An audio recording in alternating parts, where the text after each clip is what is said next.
Empire.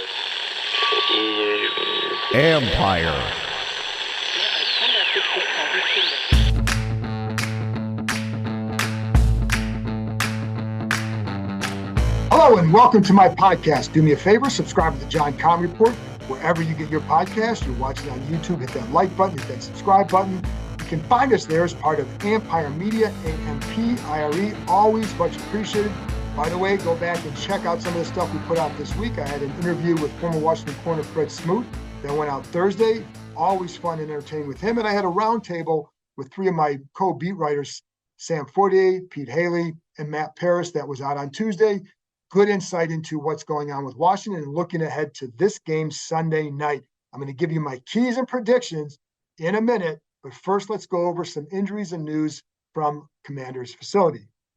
Anyway, let's start with corner Benjamin St-Juste. He's got the sprained right ankle. Will he play or not? He's listed as questionable. Now, it's what I was told is there's not quite as much optimism as they hoped there would be at this point in the week. He did have a good day on Friday.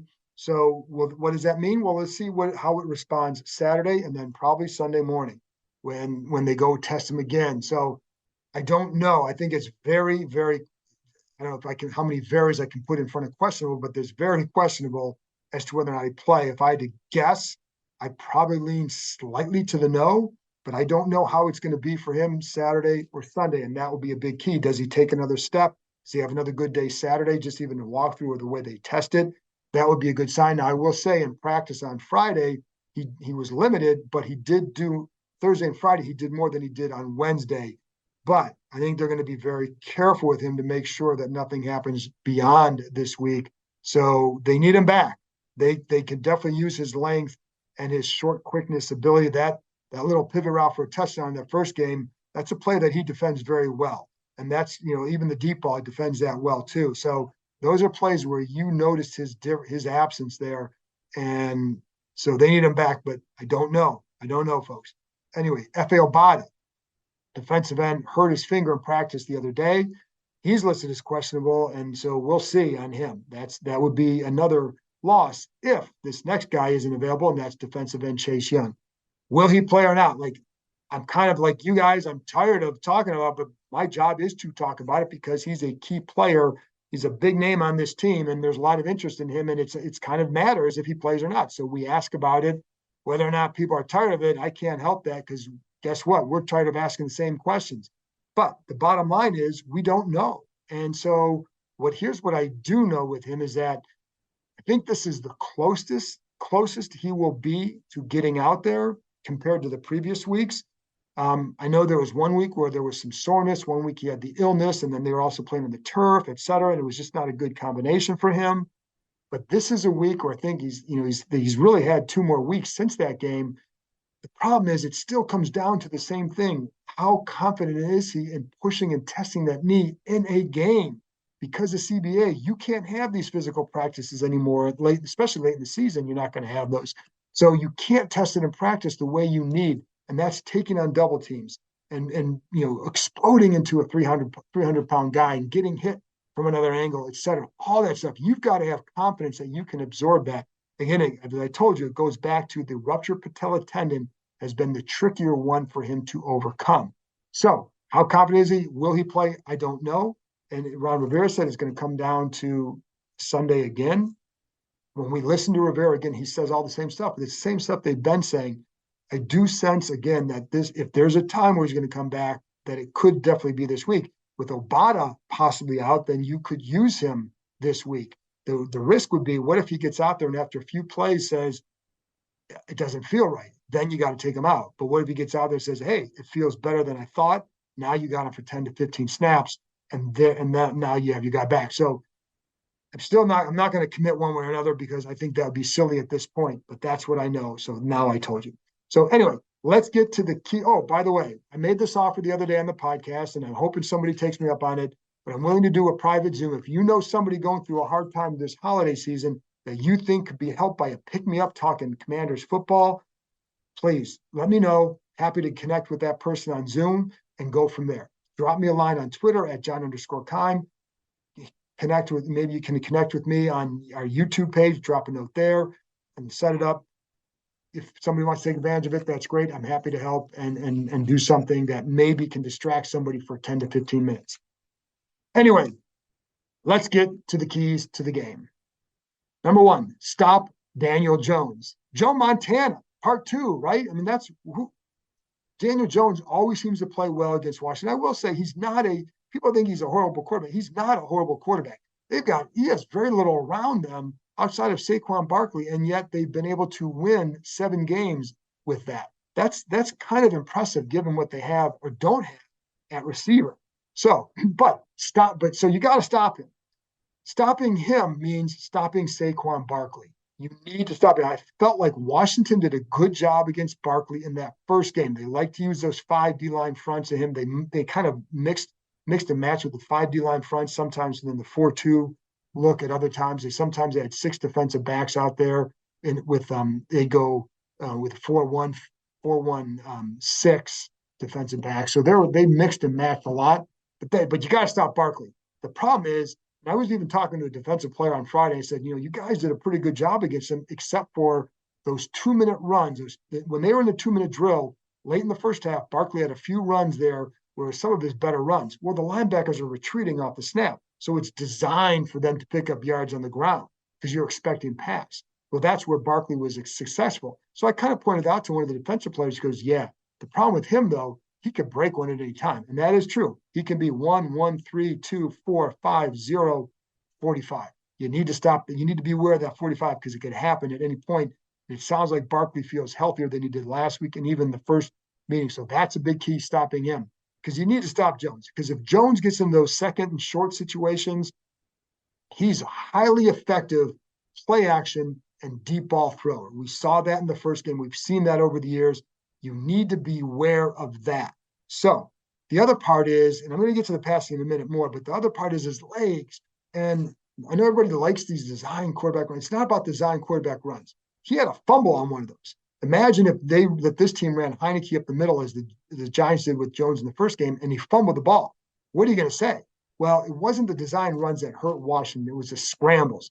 That's where you have to be able to do a better job. And some of that comes back to rush discipline. It's a phrase that's not just about the guys working together. It's sometimes you'd see like Obata sometimes freelances a little bit more and he get out of a gap because of it. And if you're going to get out of your gap, somebody's got to recover in there. And that's when you had some problems. You had the 21-yard run off a scramble. You had a couple extended drives off scrambles. Now, most of those drives where he scrambled, they ended in field goals. So that's one by and large. But still, it's a problem because it extends drives and it still leads to points. So you've got to handle that better. Now, is it just a matter of spying? Well, it's not that simple because one thing, and when I had Smoot on, he advocates for playing more man-to-man. Well, I was talking to a defensive back about that, and they played a lot of zone because they wanted to keep their eyes on Jones. You play man, he can run the hell out of it. That's when you're going to get some of those longer runs by the quarterback because you're running guys off, and now there's an opening outside and there's nobody there. Now you got 30 or 40 yards. Whereas the longest one the other day was 21. Still need to be better. But that's why they played a lot of zone that first game. And I would anticipate some more of that again. But even within that, they did use a spy because on that 21-yard run, there was a spy. One of the linebackers was supposed to spy. I think it was Bostic. I'm not positive. I strike it. I don't know. I'm just assuming on that one based on the action of the play. Suffice to say, there was a spy in that play who overran the play. There was a linebacker who overran the play. Anyway. So, but they did have it. And there are other times where when they're using those spies, they're going to drop and they're going to have some other responsibilities, but they also keeping the eye on the quarterback. So that's what they will do that. And then sometimes Rivera was kind of saying on Friday that sometimes it's a matter of how do you want to push that pocket. Like they may design the rush to push him and force him a certain way to another side where you have that spy there as well. So again, it may look like they're in coverage a little bit, but their responsibility also is Jones. So those are some of the strategies you can use because you've got to contain those legs. Now, he does hurt other teams with his legs. This isn't the only team, but this team does get hurt a lot by those mobile quarterbacks because we've seen it. You've got to start with the rush discipline, try and keep him in that pocket and force him to make plays from there because I think it's a lot different. But again, beware that play action, the deep ball, if you get to second and short because of Barkley. The other thing is with Jones, it's stopping that pass game. He was 25 for 31 the other day. You can't have that again. You can't let him complete 80% of his passes. And there was a couple of balls were dropped. And one was a spike, one was a drop. And that deep drop could have led to game-winning points. So you've got to be much better there with those situations. Some of that comes to being able to apply more pressure on him. I think being able to rotate a little bit more on the inside with some of those D linemen, I think would make a difference. But I think John Allen's playing way too many snaps, but highly effective. Anyway, but you've got to do a better job in coverage. That's where St. Jude's could help, because if not, they're going to pick on whoever's in there, whether it's Danny Johnson or Christian Holmes again. They will pick on that area. Trust me on that. And so they have to do a better job there. So there you go. But it starts with this: stop Barkley, stop those scrambles. You'll have a better game.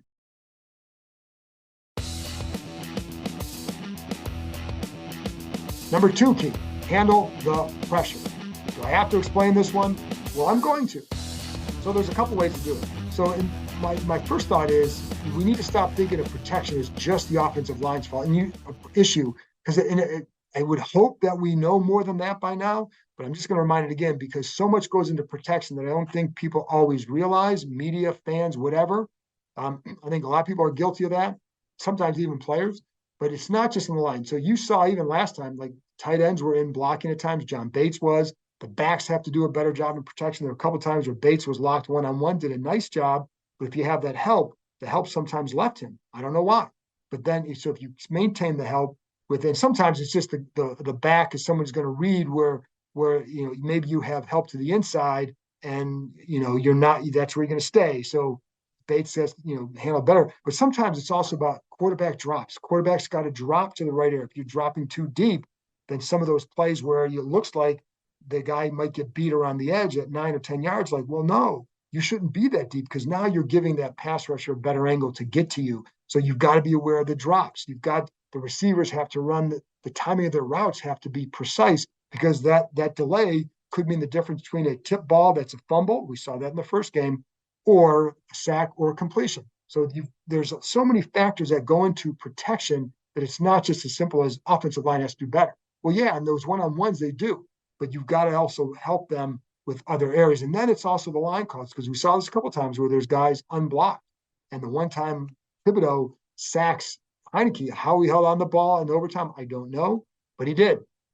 So you've got to do better there. But sometimes too, then the last part is, if you're rushing 7 and blocking 6, which happened in the first game, then the quarterback has to know who's coming free. Where do I go with the ball? That's the other part of it. So it all ties in together. And so it's more than just the line has to do better. They all have to do better with that. And then I think the other part of the handling the pressure is, can you get them to declare what they're going to do earlier? Or can you put them in a situation where maybe they're not able to disguise quite as much what they're going to do with the blitzes? For example, there were times in that first game where you're taking a linebacker left on the left outside of the defense, looping him in all the way over to the left guard. And that's so like they were able to get some stuff off that. Sometimes they're taking Thibodeau, who's lined up like on the right side, kind of over the tackle on the defense's right, and then he's dropping to a drop area on the other side on the other hash. And like, you don't see a lot of defensive ends doing that. So like they do some exotic stuff like that, and they're willing to send corners and linebackers, all these guys. So can you get them out of it? Well, one of the ways that you can try that is to do a little bit what the Eagles did last week against them and spread the field a little bit.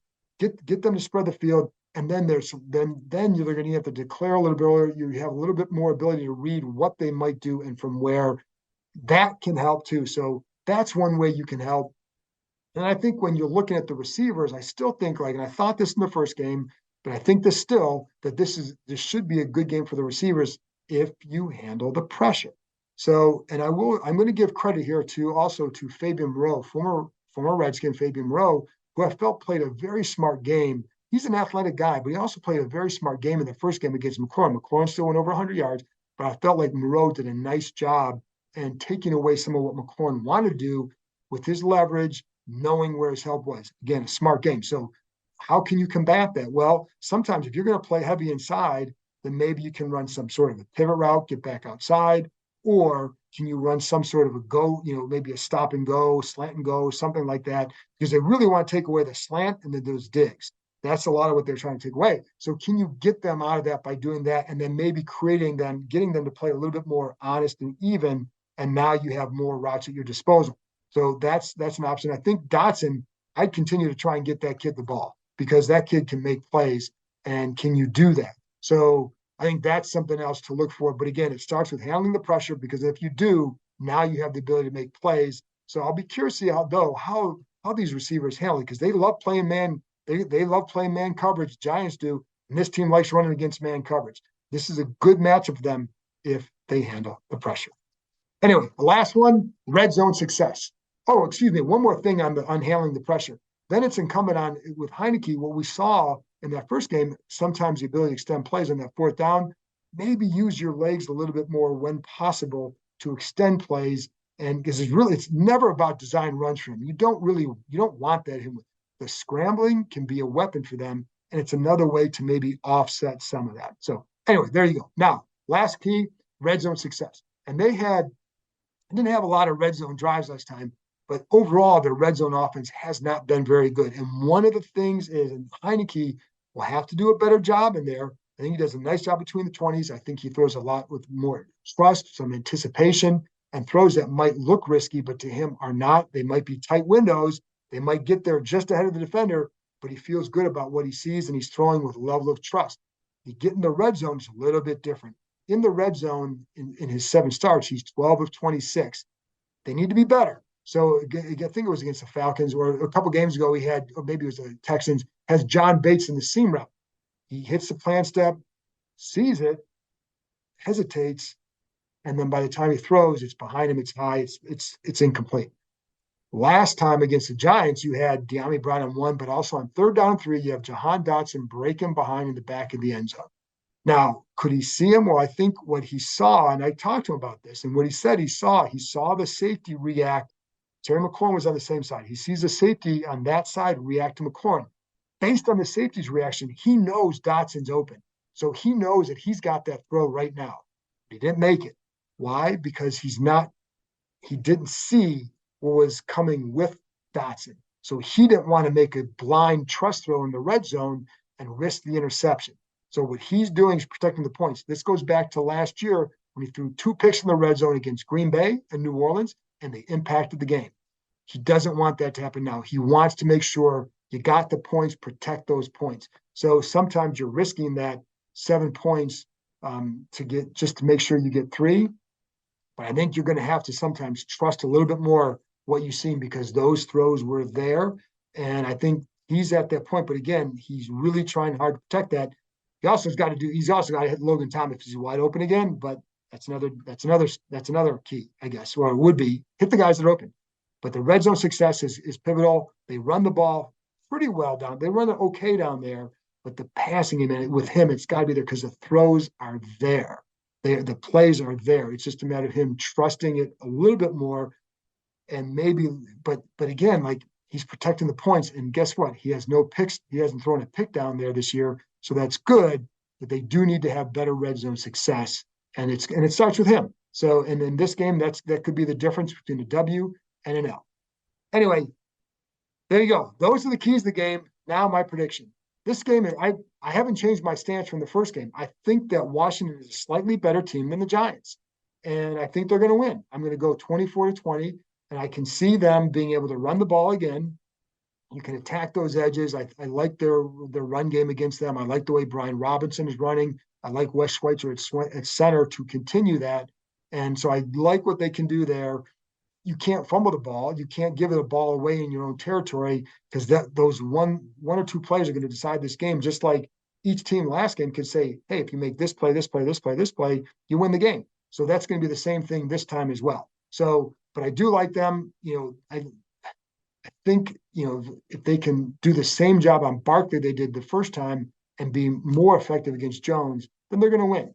But if you turn it over and you don't do a better job against Jones, then we'll look at another flip the coin. But I'm going to stick with Washington 24-20.